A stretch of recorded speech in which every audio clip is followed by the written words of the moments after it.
அது உள்ளூர் பிரச்சனை, நமக்கு தெரியாது. கொடியை பத்தியெல்லாம் சொன்னாங்க. உண்மைதான், தர்கா கொடி கூடாது, அதுக்கு என்ன ஆதாரம், பெரிய தத்துவம் பேசினாங்க. மாநாடு நடத்தினாங்களே, இன்ச்சுக்கு இன்ச்சு ஒரே கொடி, ரோட்டுக்கு ரோடு இப்ப கொடியா தான் இருக்கு. இதாவது பரவாயில்ல, சுயநலத்தை பத்தி பேசினா அதையும் சொல்ல வேண்டிய இருக்கு. ஒரு இடத்துல தண்ணீர் பந்தல் அமைக்கிறாங்க, பானையில தண்ணி இருக்குது, அந்த பானைக்கு இந்த பக்கம் ஒரு கொடி, இந்த பக்கம் ஒரு கொடி. இப்பதான் நாங்க கேட்டோம், என்னங்க தர்கா கொடி கூடாது நீங்கல்ல, இந்த பானை கொடிக்கு என்ன ஆதாரம் தாங்க அப்படின்னு கேட்டோம். இதுவரைக்கும் தர முடியாது. சோம்பேறிகளுக்கு தானே மதுஹப உருவாக்கி வச்சிருக்கிறாங்க. அப்போல ஜக்காத்தை பத்தியும் சொன்னாங்க, ஆயுள் ஒரு தடவை கொடுத்தா போதும் அப்படிங்கிறாங்க. கஞ்சர்களை உருவாக்கி வைத்திருக்கிறார்கள். கஞ்சர்களுக்கா ஒரு மதுஹபு, மௌலிது வேணாம், பாத்திஹா வேணாம், கஞ்சம் பார்த்தான், இதாங்க தேடிக்கிட்டு இருந்தான்னு வந்து சேர்ந்துட்டான். அதுபோல இன்னும் வசதியா போச்சு, அது ஜக்காத்து நீ ஒரு வருஷமும் கொடுக்க வேணாம்ப்பா, ஆயுள் ஒரு தடவை கொடுத்துரு, இன்னும் வடிகட்டிய கஞ்செல்லாம் பார்த்தான், இந்த அமைப்பை எனக்கு தேவைன்னு போயிட்டான். நம்ம சமுதாயத்துல கஞ்சம் பல வகையில் இருக்கிறான்ல. இன்னும் சில பேர் இருக்கிறாங்க, தொழுகையா எத்தனை ரக்கா தொழணும் சொல்லுங்க, நான் தொழுகிறேன், ஆனா அடுத்த அளவு 5 காசு எடுத்து கொடுக்கறது இல்ல. இந்த மாதிரி கஞ்சன். இப்படி ஒரு கஞ்சர் இருந்தாரு, பள்ளிவாசல போனார், பாங்க சத்தம் கட்டணும் தொழுவுறதுக்கு. பள்ளி வாசல்ல நெருங்குறாரு, அப்பதான் யாம் வருது, வீட்டுல லைட் எரிஞ்சுக்கிட்டு இருந்துச்சு, அதை ஆஃப் பண்ணாமையில வந்துட்டோம். தொழுதுட்டு போற வரைக்கும் அது மீட்டர் ஓடிக்கிட்டே விட இருக்கும். அப்படி நினைச்சவரு உடனே திரும்பிட்டாரு வீட்டுக்கு. கதவை தட்டினாரு, அந்த அம்மா திறக்க போனுச்சுல, இவர் சொன்னாரு, கதவையெல்லாம் திறந்துடாத, அடிக்கடி கதவை திறந்தா தாப்பா தேஞ்சு போவும், அதனால நான் சொல்றதை மட்டும் கேட்டுக்க, லைட் எரியுது ஆஃப் பண்ணு அப்படின்ட்டாரு. அந்த அம்மா கேட்டுச்சு, ஏங்க கதவுடைய தாழ்பா போக கூடாதுங்கிறது போல அக்கறையா இருக்கீங்க, பள்ளி வரைக்கும் போயிட்டு திரும்பி வந்தீங்கல்ல, உங்க செருப்பு தேஞ்சு போயிருக்குமா இல்லையா அப்படின்னு கேட்டுச்சு. அதுக்கு இந்த ஆள் சொன்னாரு, அவ்வளவு விளக்கம் இல்லாத ஆளா நானு, அதெல்லாம் தெரிஞ்சுதான் செருப்பு எடுத்து கக்கத்துல வச்சுக்கிட்டேன் அப்படின்னா இருந்தாலும். இப்படி கஞ்சர்கள் பல பேர் இருக்கிறாங்க. இப்படிப்பட்ட கஞ்சர்களுக்கு ஒரு மதஹப் தேவை. அதுக்கு தான் இந்த புது மதஹபெல்லாம் வந்துச்சு, மதஹப் வேணான்னு சொன்னவங்க. இப்படி பல்வேறு வகைகள்ல அவர்களுடைய சுயநலத்தை தான் அவர்கள் வெளிப்படுத்தியிருக்கிறார்கள் என்ற அற்புதமான வாதத்தை கோவை பைசல் வைத்தார். இரண்டாவது சுற்று நேரம் கருதி ஒவ்வொரு அறிஞர் பெருந்தகைக்கும் 4 நிமிடங்கள் மட்டுமே வழங்கப்படும் இன்ஷா அல்லாஹ். மக்களின் விழிப்புணர்வே என்கின்ற அணியை சார்ந்த மௌலவி சையது முகமது அலி பாக்கவி ஹலரத் அவர்களை அழைக்கின்றேன். அல்ஹம்துலில்லாஹி ரப்பில் ஆலமீன், வஸ்ஸலாத்து வஸ்ஸலாமு அலா ரசூலின் நபியில் கரீம் வ அலா ஆலிஹி வஸஹ்பிஹி அஜ்மஈன். அன்பிற்குரியவர்களே, கடைசியாக பேசிய நமது நண்பர் அவர்கள், எதிரணியைச் சேர்ந்த நண்பர் அவர்கள் சொன்னார்கள், களியக்கா விலையிலே நடந்தவை சுயநலத்தினுடைய செயல்பாடுகளை எல்லாம் நடுவருக்கு தெரியும் என்று சொன்னார்கள். அதேபோன்று நடுவருக்கு தெரிந்த இன்னொரு விஷயத்தை சொல்லிக் கொள்கிறேன். அன்பிற்குரியவர்களே, அந்த களியக்கா விலையிலே சமமான முறையிலே 2 கூட்டத்தினரும் வைத்து நடத்தப்பட்ட ஒரு விவாதம், போலி தௌஹீத்வாதிகளுடைய குரூப்பும் நமது சுன்னத்துல் ஜமாஅத்தினுடைய குரூப்பும் சேர்ந்தவர்கள் இருவரும் சமமாக நடத்தி வைத்து விவாதம் நடந்தது.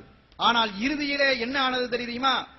எல்லா பேச்சையும் கேட்டுவிட்டு அந்த போலி தௌஹீத் ஜமாஅத்தினுடைய மேடையின் நாகரிகம் தெரியாத அளவுக்கு கூட அவர்கள் நடந்து கொண்டதின் காரணத்தினால் கீழே இருந்த எத்தனையோ இளைஞர்கள், அந்த போலி தௌஹீத் ஜமாஅத் இயக்கத்தை சேர்ந்த எத்தனையோ இளைஞர்கள் பெருமக்கள் எல்லாம் கடைசியான முறையிலே யா நபி ஸலாம் அலைக்கும் என்று சலாம் வைத்து சொல்லக்கூடிய அந்த நேரத்திலே இந்த புறத்திலே எழுந்து நின்று கொண்டு எல்லோருமே சலாம் வைத்துக்கு அமைதியான முறையிலே கண்ணியம் கொடுத்து இந்த சுன்னத்துல் ஜமாஅத்தோடு தன்னை ஐக்கியப்படுத்திக் கொண்டார்கள் என்ற உண்மை நடுவருக்கு நிச்சயம் தெரியும். அது மிக பெரும் ஒரு விழிப்புணர்வு. அப்படித்தானே? உண்மைதான். அன்பிற்குரியவர்களே, இது ஒரு விஷயம் என்னன்னு சொன்னா, இது மக்களுக்கு சுயநலத்தால், அவருடைய சுயநலத்தால் ஏற்பட்ட விஷயம் அல்ல. இந்த தௌஹீத் ஜமாத் உடைந்ததற்கு, தகர்த்தெறிந்ததற்கு காரணம் அவர்கள் தங்களுக்கு தாங்களே மக்கள் விழிப்புணர்ச்சியை ஏற்படுத்ததன் காரணத்தினால்தான். குர்ஆனுக்கும் ஹதீஸுக்கும் வித்தியாசமான முறையிலே எதை எதை சொல்ல வேண்டும் என்பதற்கெல்லாம் எல்லாவற்றுக்கும் குர்ஆன் ஹதீஸையும் ஆதாரமாக காட்டினார்கள். கேரளாவில் ஒரு சட்டமன்ற தேர்தல் நடந்துச்சு. அப்ப சட்டமன்ற உறுப்பினர் ஒருத்தர் தேர்தலில் போட்டியிடுறார். அவர் எதுல இருக்காருன்னா நாய் சின்னத்துல இருக்கிறார். எதிரணி மரம் சின்னத்துல போட்டிடுது. அப்ப எதிரணியை தோக்கடிக்கிறதுக்காக வேண்டி பேச்சுல பேசுறார். அதாவது குர்ஆன் ஆயத்து எது எதுக்கெல்லாம் பயன்படுத்துறாங்கன்னு சொல்றதுக்காண்டி வர இவர் சொன்னாரு, நான் நாயுடைய சின்னம் என்னுடைய சின்னம்.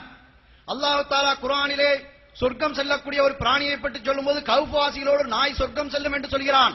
எனவே நான் உங்களை சொர்க்கத்துக்கு அழைத்து செல்வேன், நாய் சின்னத்துல ஓட்டு போடுங்கன்னாரு.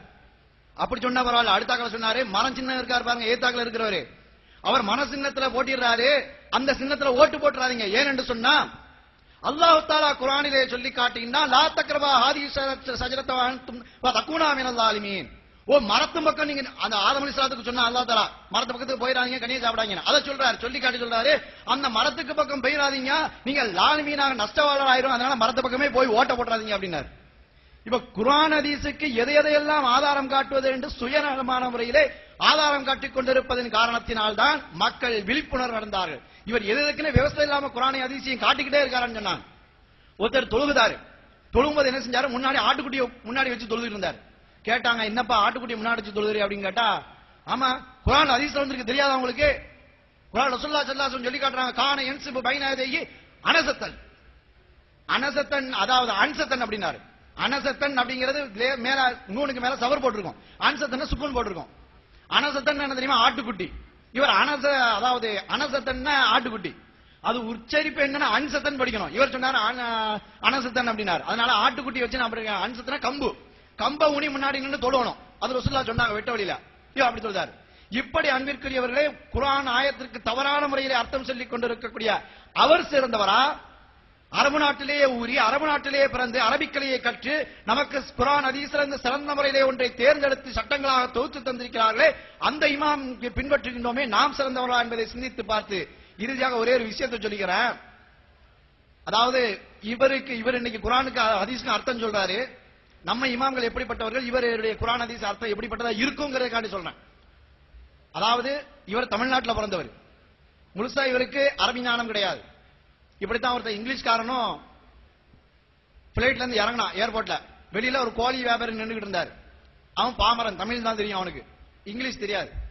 அவன் போய் அவர்கிட்ட போய் அந்த இங்கிலீஷ்காரன் அந்த கோழி வியாபாரிட்ட போய் கேட்டான். அவனுக்கு இங்கிலீஷ் தான் தெரியும், தமிழ் தெரியாது. வேர் ஆர் யூ கோயிங் அப்படின்னு கேட்டான் அந்த கோழி வியாபாரி பார்த்து. வேர் ஆர் யூ கோயிங் எங்க போறீங்க அப்படின்னா, இவன் நம்மளுக்கு தான் இங்கிலீஷே தெரியாதா, இவன் வேர் ஆர் யூ கோயிங் அப்படின்னு இவன் உடனே அதை தமிழாக்கிட்டு சொன்னா, வேற யார் கோழியும் இல்லைங்க, ஏன் கோழி தான் அப்படின்னா. இவர் பார்த்தாரு, அவன் சொல்றது இவனுக்கு புரியல, அந்த கோழி வியாபாரி சொன்னது இவனுக்கு தெரியல, இவனுக்கு இங்கிலீஷ் தான் தெரியும். புரியாம இவன் கேட்டான், வாட் வாட் வாட் வாட் என்ன சொல்ற என்ன சொல்ற அப்படின்னா. அண்ணே இவர் சொன்னாரு, இது வாத்து இல்லைங்க கோழி அப்படின்னாரு. பார்த்தாரு, அதுவும் புரியல, கோபம் வந்துருச்சு. உடனே சொன்னா, அறிவு இருக்கா, cut out cut out cut out cut out அப்படின்னாரு. ஓ போ அப்படின்னாரு கோபத்துல. உடனே அந்த கோழி வியாபாரம் சொன்னா, கொஞ்சமாவது அறிவு இருக்கா, கெட்ட அவுத்துட்டா கோழி ஓடி போயிரும் அப்படின்னா. ஆக தமிழுக்கு இங்கிலீஷுக்கு அர்த்தம் வைப்பவர் அர்த்தம் வைத்தால் இங்கிலீஷ் சரியாக இருக்கும்.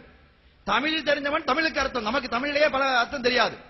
திருக்குறள் எடுத்து, யாதனின் யாதனின் நீங்கியா யாதல் அதனின் அதன் நிழல், அர்த்தம் தெரியுமா? துப்பார்க்கு துப்பாயர் துப்பாக்கி துப்பாக்கு துப்பாயர் தூ மலை, அர்த்தம் தெரியுமா? நமக்கு எல்லாம் ஒரே வேடா இருக்கும். நடுவர் தமிழ் எம்பே, அவங்களுக்கு இந்த வார்த்தைக்கு அர்த்தம் தெரியுமாங்கிறது எனக்கு சந்தேகமா இருக்கு. நீங்க சொன்னது தமிழாவே இப்ப தெரியலையே. அதுதான் தமிழ். இப்படி தமிழுக்கே நமக்கு அர்த்தம் தெரியாத போது ஒரு அடுத்த பாஷை அரபி பாஷையிலே அதுல இலக்கணத்தை புரிந்து கொண்டு குர்ஆனும் ஹதீஸுக்கும் அர்த்தம் வைத்து நமக்கு இவர் அர்த்தம் சொல்றாரு, இந்த அர்த்தம் சரியானதாக இருக்குமா? அரபு நாட்டிலே பிறந்து அரபி இலக்கணத்தை கற்று தன்னுடைய வாழ்நாள் முழுவதும் இந்த குர்ஆனுக்காக ஹதீஸுக்காக சமுதாயத்திற்காக நல்லவற்றை எழுதுவதற்கும் சொல்லிக் கொடுப்பதற்கும் பிறந்து வாழ்ந்து மரணித்த அந்த மதுஹபைச் சேர்ந்த இமாம்கள் சிறந்தவர்களாக இருப்பார்களா? அவருடைய சட்டங்கள்